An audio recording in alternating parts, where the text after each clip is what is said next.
Bonjour monsieur, comment ça va? Ça va, c'est bien et toi? Bien, oh, bien bon. Et merci pour venir. Pour commencer, peut-être, est-ce que vous pouvez dites-nous un petit peu sur vous, comment vous avez été né, élevé, quelque chose comme ça? Et tout ça. Bon, premier de tout, je m'appelle Daniel Blanchard. Et j'ai né au Bâton Rouge. J'ai grandi au Bâton Rouge. Je suis né en 1953. Ça fait à cette heure, j'ai 72 ans. Je viens d'avoir ça là, en juin. Le 17 juin, ça c'est ça ma fête. Et j'ai grandi au Bâton Rouge, mais la famille vient de la paroisse Bernillon, juste au sud de Lafayette. Mon père est né à Kaplan, dans la campagne de Kaplan. Il est né en 1913. Et ma mère, elle est née à Leroy, ce qu'on appelle en français la butte, mais dans le temps, on appelle ça la butte rouge. Ça, c'est entre Maurice et Kaplan. Elle est née en 1915, elle. Là, les deux sont morts à cette heure. Quand j'étais jeune, on allait là souvent visiter les grands-parents. Les Blanchard d'un côté, l'autre côté, c'était les Rois. Les rois. Les Rois, la famille Rois. Exal et Roy, c'était mon grand-père et ma mère. Ma grand-mère était Victorine Landry. Sur le bord des Blanchard, c'était Hippolyte Blanchard. Tout le monde l'appelait Paul. Et ma grand-mère s'appelait Osa. Elle était aussi une Landry. Mais eux, ils se sont morts pendant l'ouragan Audrey en 1957. Moi, j'avais seulement 4 ans quand ils se sont noyés. Ils étaient à Harry Beach, là-bas. Ils ont été pris dans l'ouragan. On allait souvent visiter dans la campagne. Quand on allait là le visiter, c'était tout en français parce que mes grands-parents pouvaient pas dire beaucoup en anglais, surtout mes deux grands-mères. Pas du tout. Mais nous, les enfants, on a été élevés en anglais.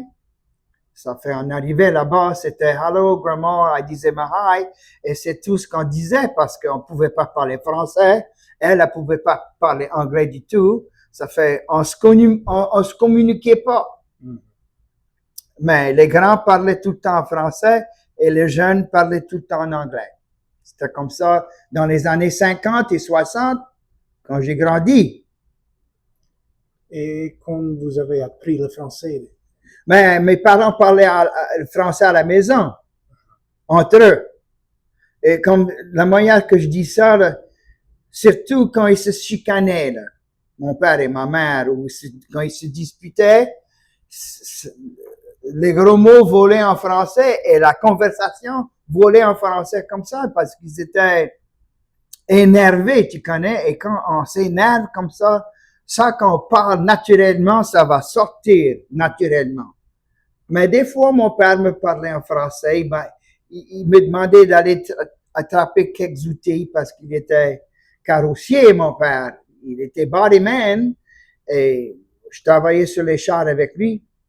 Il me disait d'aller attraper tel et tel outil et ma mère aussi, la même chose. Mais quand j'ai grandi, j'ai pris français au high school et aussi au collège. Et la sœur, je fais partie de toutes ces tables françaises aussi souvent que je peux parce que j'aime le français, je veux le parler et si on pratique pas, on peut pas la garder On va perdre. et on peut pas l'apprendre non plus si on pratique pas, il faut pratiquer. Bon, C'est ça. merci.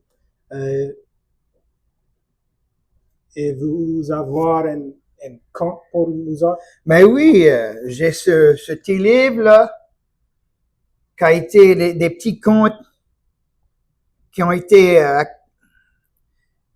cueillis par Jean Arsenault, qui est vraiment Barry Ancelet, là, lui, de Fabio Cadien.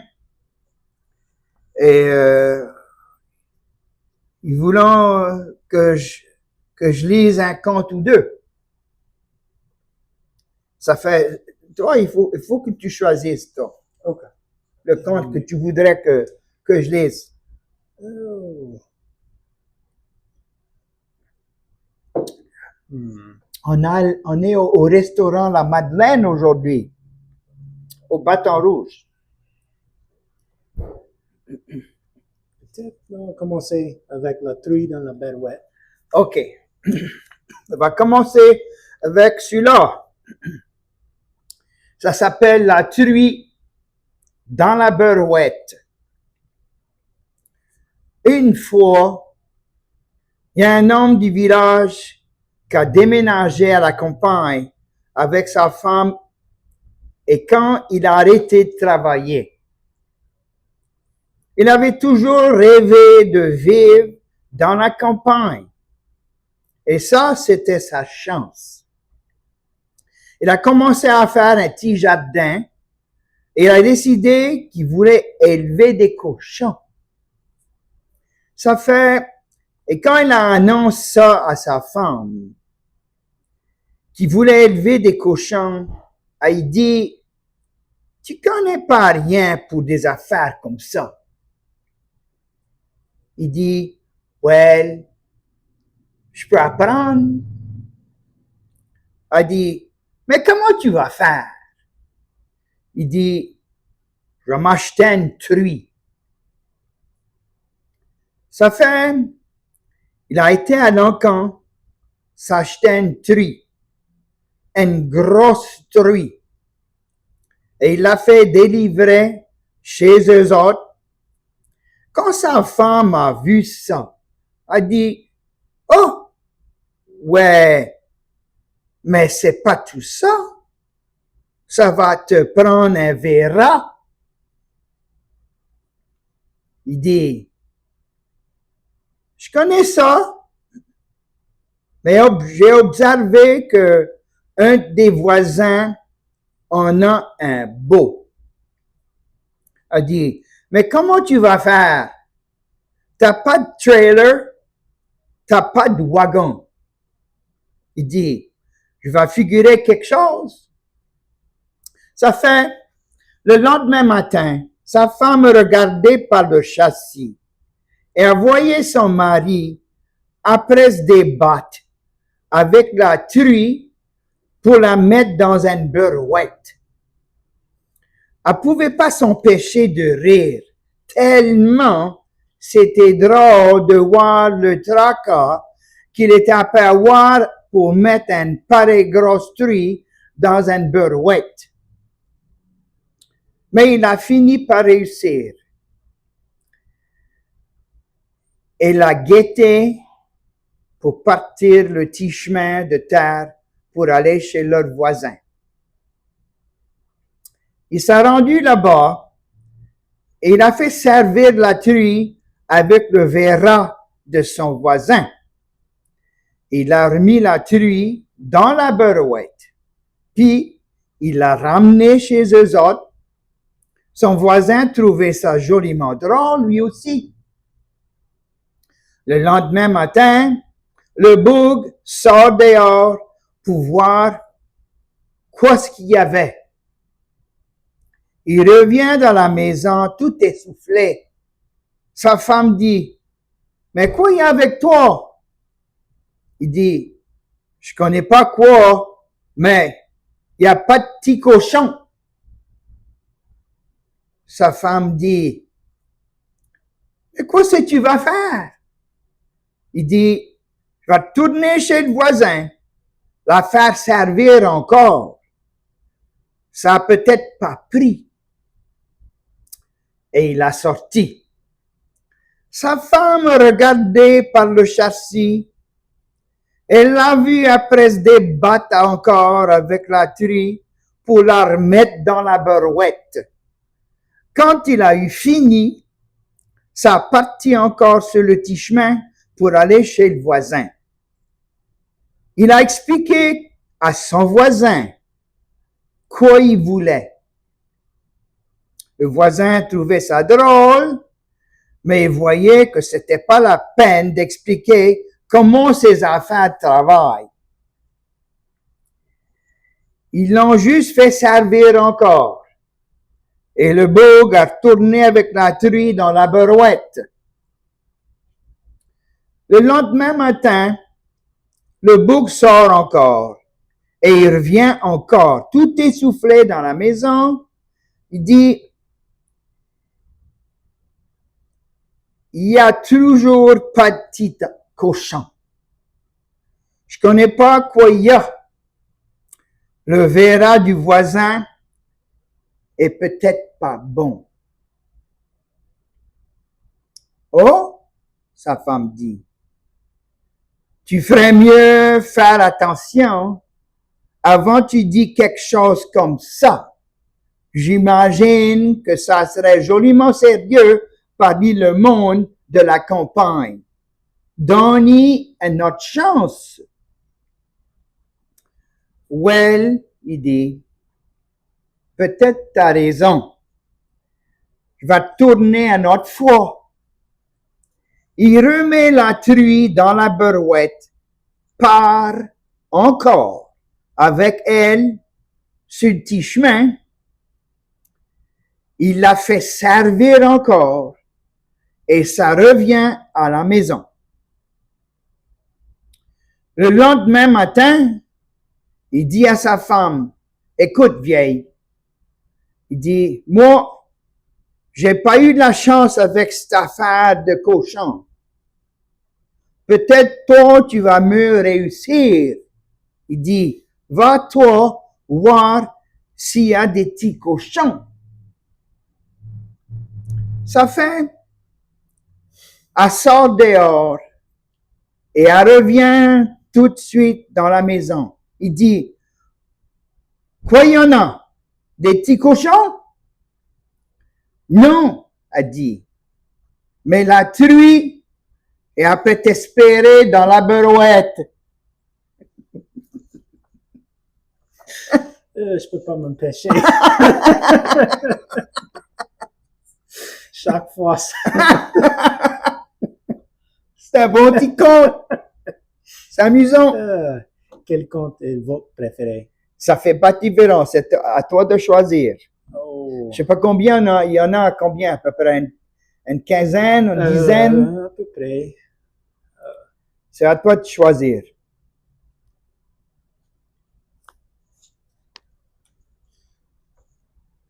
Quoi vous avez fait cette semaine? Mais cette semaine, pas grand-chose, parce que je suis à la retraite. Hier, j'étais en ville, visiter un ami. J'ai passé toute la journée hier en ville. Aujourd'hui, j'ai fait un petit peu de ménage à la maison. Et là, on est après faire cet enregistrement et après ça, je vais aller au restaurant manger chez les Mexicains. Mm-hmm. Ça, c'est bon. Oui, c'est bon. Je vais essayer de trouver le truc dans le mur. Oui, parce que le petit livre, ça s'appelle Le trou dans le mur. Ah, il est là. Tu voudrais que je lise ça? Oui, bien Mais sûr. je vais le lire. Ce petit conte, ça s'appelle Le trou dans le mur. Il y avait un prêtre qui était en amour avec une femme qui restait au bord du village. Il aurait voulu passer un petit brin de temps avec elle, mais elle était mariée et son mari était beaucoup jaloux d'elle. Il la quittait pas seule trop souvent. Elle a trouvé le prêtre de son goût. Elle aussi, elle aurait aimé essayer de le rencontrer pour un petit élan. Mais c'est pas aisé de rencontrer un prêtre quelque part et où le monde va pas les voir. Ça fait le prêtre a eu une idée. Il a dit à la femme de faire à manger pour elle et son mari le soir, comme tous les jours, et de laisser tout quelque chose d'autre à lui. Il a passé dans l'après-midi, quand il a vu le mari partir pour aller au magasin, pour tirer sa vache, il a trouvé une place dans le mur de leur maison et où il y avait un nœud. Il a poussé sur le nœud, il a ôté pour faire un petit trou et où ils pouvaient voir leur salle à manger. Et là, il s'est caché. Quand le mari est revenu, sa femme avait servi la table. Ils sont assis, ils ont commencé à manger. Le prêtre a été ailleurs, il avait percé le trou et il regardait dedans. Il se met à crier, « Hey, hey, hey, arrêtez ça! » Le mari dit, « Qui dans le tonnerre c'est ça? » La femme dit, « Mais c'est comme si je reconnais la voix de notre prêtre. » Le prêtre dit, « Ouais, c'est moi. Et je peux vous voir après faire l'amour droit là-dessus la table dans votre salle à manger. » Le mari dit, « Mais on n'est pas après faire l'amour, on est après manger. » Le prêtre dit, « Je suis pas fou.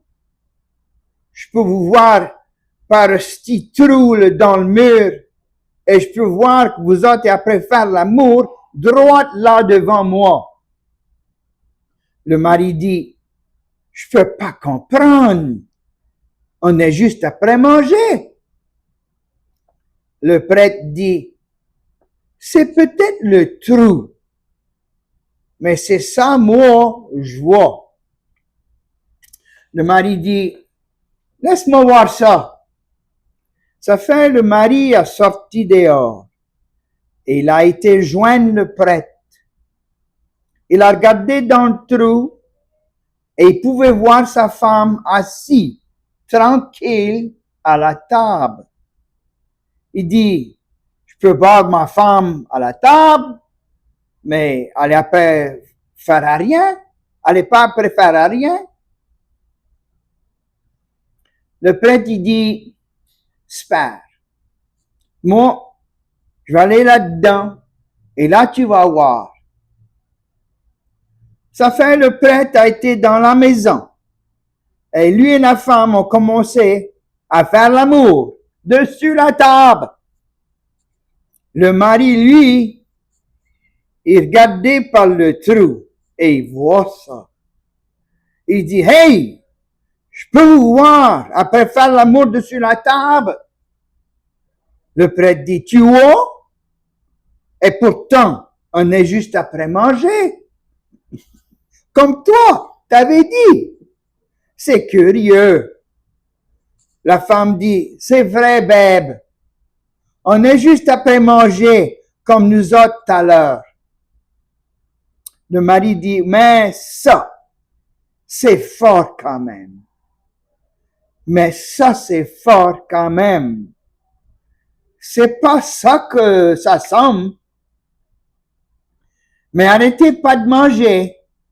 Moi, je vais boucher ce trou pour pas que personne d'autre ait une mauvaise impression de nous autres. » Ça fait le mari a bouché le trou.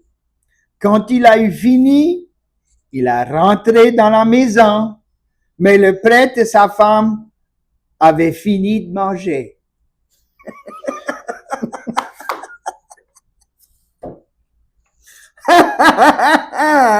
Ça, c'est amusant, mon Dieu.